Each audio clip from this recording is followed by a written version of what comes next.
Alright, chaos time.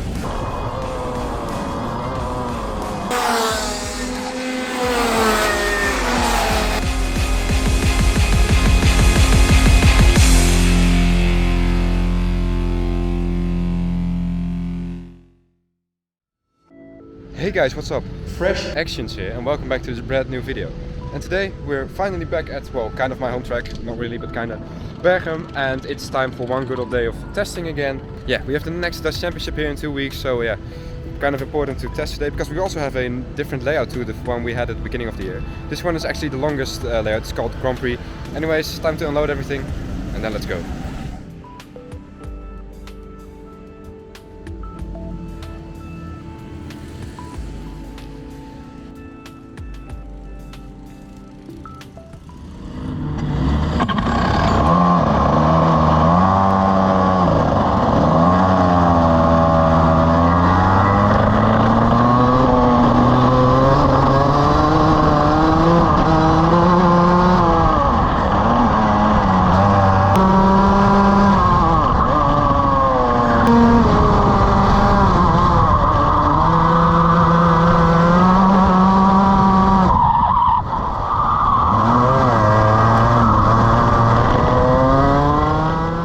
Welcome back to Circuit Park Berghem, where we are now testing for the next round of the Dutch Championship.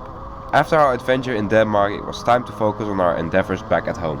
For this period in the year, we are running the Grand Prix layout, the longest and most technical layout of Berghem there is. I actually prefer the one that we had in the beginning of the year, but I'm actually quicker at this one. It's basically a whole lot of chicanes, tight spots, and it's really a pain in the ass to overtake it. In the session on screen right now, the track was absolutely awful. There was no grip at all, and also I was just struggling by myself. A bad setup paired with an engine that wasn't really optimal, plus a wrong gamble in terms of gear ratio, meant that even the juniors could overtake me in this stint. What also didn't help was the fact that my left rear tire started sliding on the axle, which decreased the track width at the rear and also made the setup asymmetrical. Definitely not the best way to start this day. Also, to all the people wondering what happened to the LN card, don't worry, I've still got it. But for testing, I like to use my Tony card so that the LN card will remain fresh for the races and so that we can get the life out of the chassis to carry it on into next year. And also guys, great news. The chance that I will be racing next year continues to grow as we speak. And that's all down to you guys who are subscribed to the channel, so a big shout out to all of you. If you're not subscribed yet and you want to help me get a seat for next year, please consider hitting that subscribe button. The more subscribers I get, the bigger the chance will be that I will be able to attract some sponsors. Anyways, after a few more laps, the first session was over.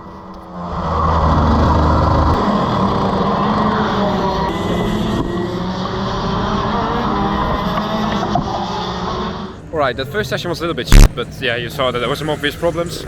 My inside rear wheel came in after a couple of laps after the pit stop, so yeah, not good. But now we have another problem. Yeah, the heavens opened and it's wet now. And that doesn't look too promising. Anyways, now we're going to wait a little bit to see if we will actually go out at all, because going out now is like death sentence to your kart. Yeah, we'll just see. You'll see it on the GoPro.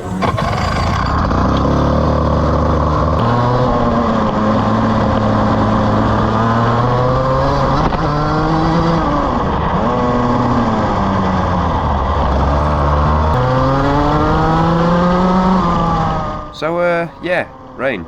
I hadn't driven on a wet track in ages at this point, so I was kinda happy that we were finally able to do some meters on the wet tire. Now, it hadn't really rained that hard and the track was drying quite rapidly, so that is the perfect excuse to smoke up some old wets that you have lying about. And that's exactly what we did. No further setup changes, just put on the old wets and go. Now, if you're familiar with racing, then you know that in the wet, the racing line usually becomes very different.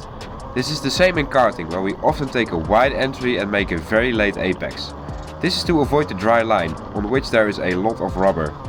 Rubber and water don't really mix that well, so you want to avoid it as much as possible. Like in this corner. Take a look at the line we take on the entry and how late of an apex we make to cross a rubber line.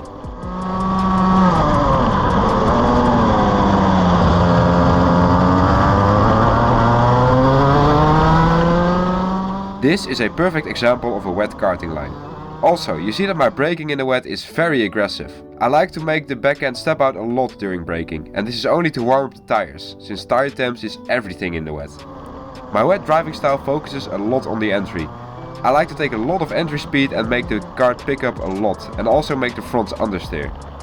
By doing this, the tires heat up massively and I create my own grip. Kinda like what Alonso did back in the day. And it works, because for some reason I am a lot quicker in the wet than I am in the dry. After only 7 minutes the session was over, but it somehow wasn't. The marshals made a mistake with the flag. So we quickly put on some slicks and then we went out again, only to be flagged right away. Strange. Alright, chaos time. Yeah, suddenly our session got shortened and then I went back out again because it was a little bit weird. Then we got the finish flag again, so I had to come in again. Do some more testing because we haven't actually done a proper session yet, so... Very good.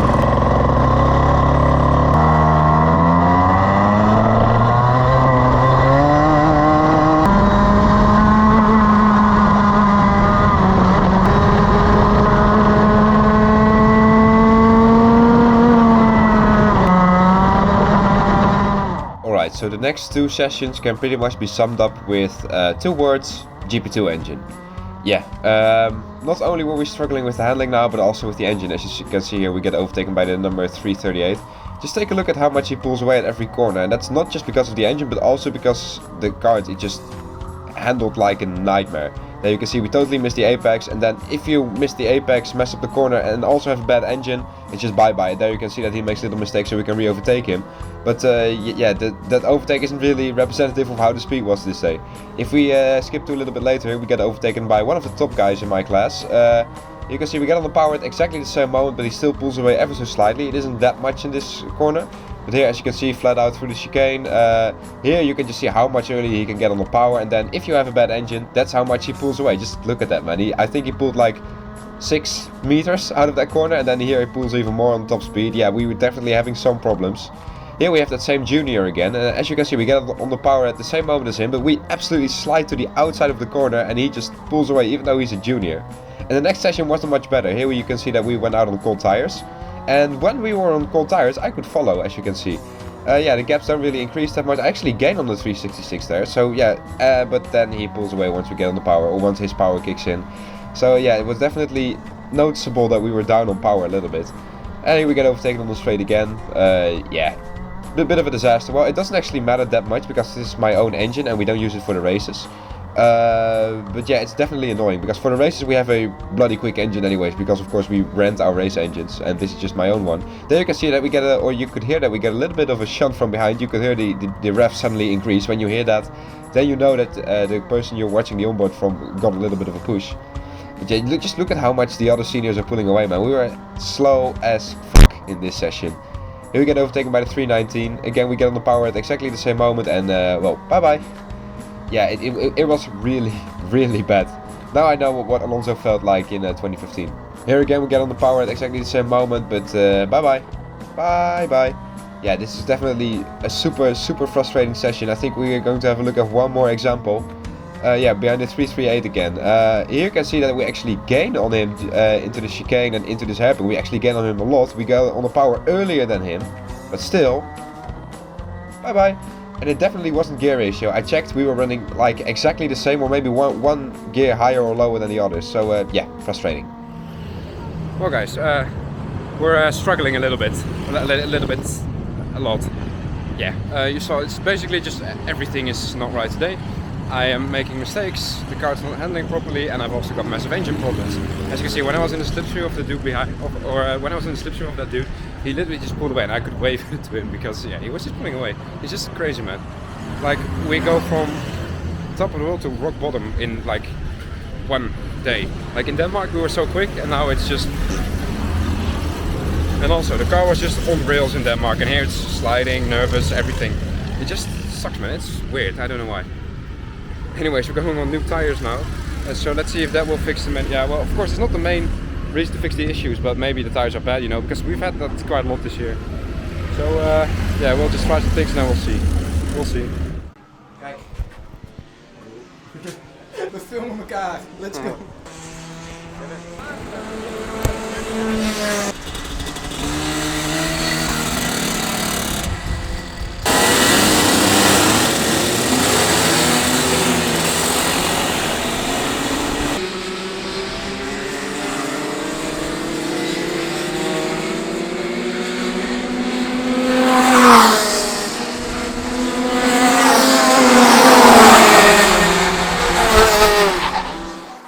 for something new.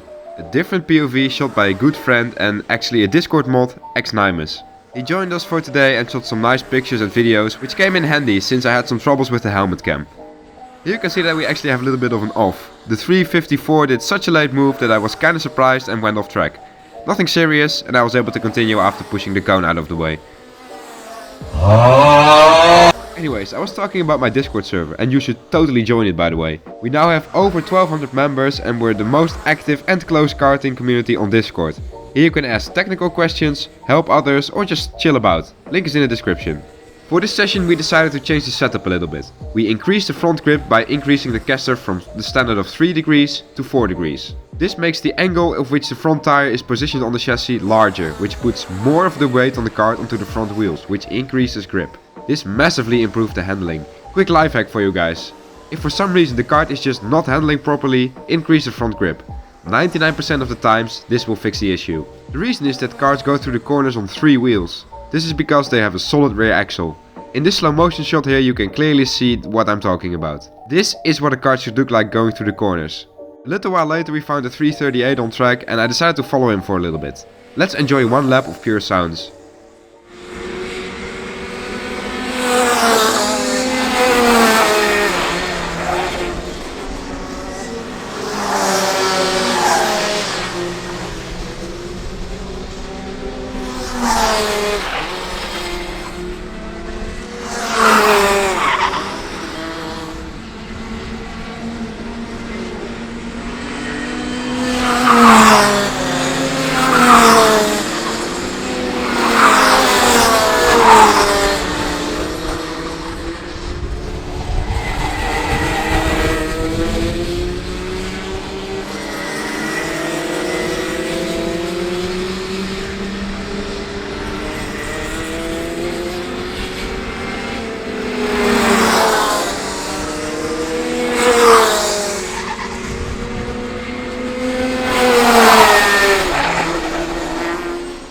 So yeah, big improvement looking back.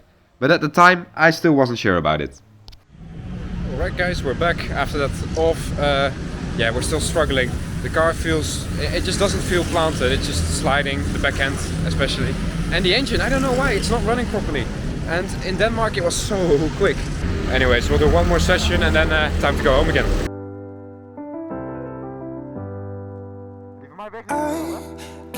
Sometimes and I can't seem to find a light between the walls I built for myself right in my mind. And then you came over and you showed me love that I never had seen before. Now when I got you, it's all gonna be alright. Thinking about all the things we did tonight. What a time to be alive. Just you and I. Just you and I. Only you put the fire out. You can turn it all around. You can lift me off the ground, so we can fly again. So we can fly again. After struggling for the entire day, we did one more setup change and we were back on the pace. Of course, we're still being held back by the engine because we didn't manage to fix that. But yeah, that doesn't really matter. It's just the thing that if you have the confidence back in the kart, if the kart feels good and you actually have the confidence to push it, then you know you've had a good day of testing, and that's what happened here. You know, lap time isn't the most important thing. It's the most important thing is that you're comfortable with the kart and you know that you can push it, and that was definitely the case here. Unfortunately, the helmet cam only recorded a couple of minutes, so I don't really have that much more footage to show you, so let's just end the session. Alright then, what a turnaround. Yeah, we just did the last session and it suddenly just worked. But yeah, how that went, we kind of fixed the engine, but not completely, because still like in the middle to high revs, I'm still losing quite a lot of time. And it's definitely not my exits this time, because you know, at first I'm catching up to them a little bit and then they just start pulling away. You know, it does feel like I have improved, but now, yeah, the engine's not really working. And it sounds like I'm making excuses, but you can clearly see it on the footage. But yeah, I think we have a good base now. Races in 2 weeks, and I think this is going to go well. Nearly before every weekend we're quick, and then when the weekend happens we're just not. So I hope I hope we managed to keep our speed this time, because I'm getting kind of tired of this season. And in Denmark it went so well, with no training whatsoever, just get in and we were quick with a stock engine. And here we have with the team and a quick engine and we're in the midfield, like what the hell's going on? But yeah, it felt good, the car felt good, and remember, we're still on the old Tony car, we still have a brand new car, it's right here actually. Yeah, the LN card. It better work, because the Tony card, right now, that's back there. Perfect. Anyways, I'm going to get changed now and I'll catch up with you guys a little bit later. Alright people, and as the sun sets, the day is over. We've packed everything and I think we can be positive about the improvements made today. If you look at the beginning of the day, we were like more than a second off and it really just wasn't working. I was driving badly, the card wasn't working, the engine wasn't working. Well, we fixed 2 of the things. I kind of fixed myself. Of course, we can still gain a couple of tenths. But like the worst part has been fixed. We fixed the car, but still the engine, we had a little bit of issues with that. Anyways guys, with that also comes the end of this video. Now if you enjoyed that, then please consider hitting those like and subscribe buttons. You know, you really help me when you do that. By the way, if you have not seen the last video, I recommend checking it out. I had a race in Denmark, super cool. It's right here. This video is done however, and I'll see you all next time. Peace.